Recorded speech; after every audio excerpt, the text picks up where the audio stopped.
Facebook profile lock হয়ে গিয়েছে। Lock হয়ে যাওয়ার পরে আনলক করার জন্য এবং গেট স্টার্টেড অপশন আনার জন্য আপনি বিভিন্ন ধরনের অ্যাপ্লাই করেছেন, বাট আপনার অ্যাপ্লাইগুলো কাজ করছে না। কাজ করবে কিভাবে?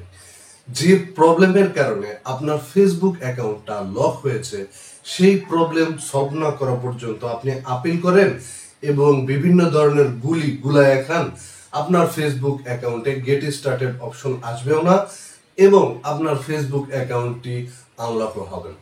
দেখেন, ফেসবুক অ্যাকাউন্ট লক হয় একটাই কারণে, সেটা হচ্ছে আপনার ফেসবুক অ্যাকাউন্ট আপনার পারমিশন ব্যতীত অন্য কেউ যদি চালায়, ফেসবুক যদি বুঝতে পারে, তাহলে কিন্তু আপনার ফেসবুক অ্যাকাউন্টটা লক হয়ে যায়। এখন আপনার ফেসবুক অ্যাকাউন্টটা অন্য কেউ ব্যবহার করছে, এরকম হতে পারে দুইটা কারণে। একটা হচ্ছে হ্যাকজনিত কারণে, আর একটা হচ্ছে আপনি বিভিন্ন ধরনের অ্যাপ লিংক আপনার ফোনে ইনস্টল করেছেন, ওই অ্যাপ বা লিংকের থ্রুতে ফেসবুকের বিভিন্ন ডিটেলস লিক হচ্ছে, যা ফেসবুক সেটা পারমিশন দিচ্ছে না। এই কারণে ফেসবুক মনে করছে আপনার ফেসবুক অ্যাকাউন্টটা আপনার অজান্তে কেউ ব্যবহার করছে। এখন কথা হচ্ছে, যদি হ্যাকজনিত কারণে হয়ে যায় তাহলে কিন্তু আপনি বুঝতে পারবেন। কিভাবে বুঝবেন? দেখেন, আপনার ফেসবুক অ্যাকাউন্টটা হ্যাক হবার পরে হ্যাকার কি কাজ করবে? আপনার ফেসবুক অ্যাকাউন্টের পাসওয়ার্ড চেঞ্জ করবে। আপনি যখন ফরগেট পাসওয়ার্ড দিয়ে ঢুকতে যাবেন, তখন বিভিন্ন ধরনের নাম্বার এবং ইমেল নাম্বার দেখতে পারবেন। যেমন আপনার জিমেল নাম্বার যদি আপনি চেক করে দেখেন, তাহলে দেখতে পারবেন সামওয়ান ফেসবুক অ্যাকাউন্টের পাসওয়ার্ডটা চেঞ্জ করেছে, এরকম মেসেজ এসেছে। তো এরকম মেসেজ যদি আসে, তাহলে আপনার ফেসবুক অ্যাকাউন্টটা কিভাবে রিকভারি করবেন? অর্থাৎ কেউ যদি আপনার অজান্তে আপনার ফেসবুক অ্যাকাউন্টের Gmail number, password, everything change করে, কিভাবে আপনার ফেসবুকটা রিকভারি করবেন এ সম্পর্কে কিন্তু আমার একটা ভিডিও অলরেডি রয়েছে, আপনারা দেখে আসতে পারেন। আমি ডিসক্রিপশন বক্সে লিংক দিয়ে দেবো, অথবা আপনারা এই যে আই বাটন দেখতে পাচ্ছেন, এই আই বাটনে ক্লিক করে সেই ভিডিওটি দেখে আসতে পারেন। এখন কথা হচ্ছে, আপনার ফেসবুক অ্যাকাউন্টটা যদি বিভিন্ন অ্যাপের থ্রুতে কিংবা লিংকের থ্রুতে আপনার ফেসবুক অ্যাকাউন্টটা যদি লক হয়ে যায়, সেটা কিভাবে বের করবেন? সেটা বের করার জন্য প্রসেস রয়েছে।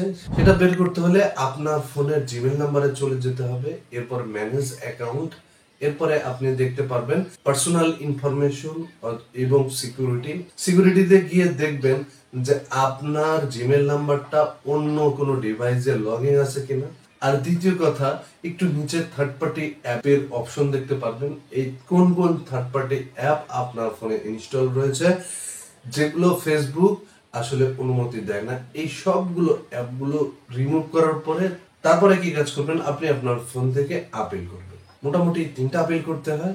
তো আপিল কিভাবে করতে হয় চলুন দেখে আসি। তো গেট স্টার্টেড অপশন আনার জন্য আপনাকে যে 3টা অ্যাপ্লিকেশন করতে হবে, তার লিঙ্কগুলো দেওয়া রয়েছে। তো প্রথম লিঙ্কটাতে আমি যদি ক্লিক করি, তো ক্লিক করার পরে আমাকে এরকম একটা পেজে নিয়ে আসবে। ভাবে স্ক্রল ডাউন করার পরে এই যে recovery your Facebook account if you can not access your account email address or mobile phone number, এই যে অ্যারো চিহ্নটা রয়েছে, এই অ্যারো চিহ্নতে ক্লিক করবেন। করার পরে এভাবে স্ক্রল ডাউন করবেন। করার পরে একদম লাস্টের দিকে একটা অপশন দেখতে পাবেন, এই নোতে ক্লিক করবেন। করার পরে this solution does not work, এখানে ক্লিক করবেন। করার পরে এরকম একটা বক্স খুলবে। তো আপনি কি কাজ করবেন? এখানে আপনার প্রবলেমের কথা ফেসবুককে জানাবেন। তো কি লিখতে হবে সেটা কিন্তু আমি এখানে লিখে রেখেছি, তো আমি জাস্ট পেস্ট করে দিলাম। এটা আমি ডেসক্রিপশন বক্সে দিয়ে দেবো এবং লিঙ্কগুলোও কিন্তু আমি আমার ডেসক্রিপশন বক্সে দিয়ে দেবো। জাস্ট আপনি এখানে সাবমিট যে রয়েছে, সাবমিটে ক্লিক করে দেবেন। তো প্রথম অ্যাপ্লিকেশনটি করার পরে আপনি দ্বিতীয় অ্যাপ্লিকেশনটি করবেন। তো দ্বিতীয় অ্যাপ্লিকেশন করার জন্য আপনাকে দ্বিতীয় লিঙ্কে ক্লিক করতে হবে। তারপরে আপনাকে এরকম একটা পেজে নিয়ে আসবে। তো এভাবে স্ক্রল ডাউন করার পরে এই আগের মতোই সেম এই নোতে আপনি ক্লিক করবেন। এরপরে this solution does not work, এখানে ক্লিক করবেন। এখানে আপনি সেম অ্যাপ্লিকেশনটাই পেস্ট করে দেবেন।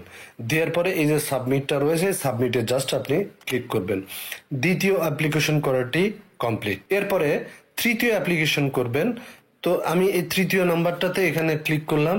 করার পরে আমাকে এরকম একটা পেজে নিয়ে আসবে। তো আসার পর আমি একটু স্ক্রল ডাউন করব। সেম ওয়াজ দিস হেল্পফুল, এখানে নোতে ক্লিক করব।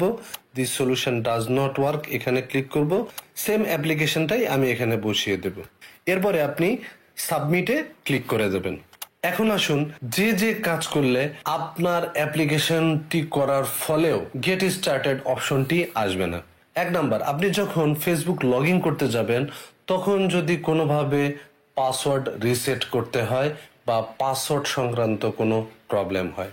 2 নাম্বার, যদি লগ ইন করার সময় 2 ফ্যাক্টর জনিত কারণে আপনি আপনার ফেসবুকে কোনো রকম ভেরিফিকেশন কোড আদান প্রদান করেন। 3 নাম্বার কারণ, যদি আপনার ফেসবুক অ্যাকাউন্ট বিভিন্ন মোবাইলে বিভিন্ন নেটওয়ার্কে লগ ইন থাকে। মোটামুটি এই 3টা কারণ যদি না ঘটে তাহলে 100% আপনার ফেসবুক অ্যাকাউন্টে গেট স্টার্টেড অপশনটি চলে আসবে। আজকের ভিডিওটা এই পর্যন্ত। যদি আমাদের চ্যানেল এবং পেজ সম্পর্কে কোনো রকম মতামত আপনাদের থেকে থাকে তাহলে অবশ্যই ডেসক্রিপশন বক্সটা খোলা রয়েছে, সেখানে কমেন্টস করে জানাবেন। তো দেখা হচ্ছে পরবর্তী ভিডিও।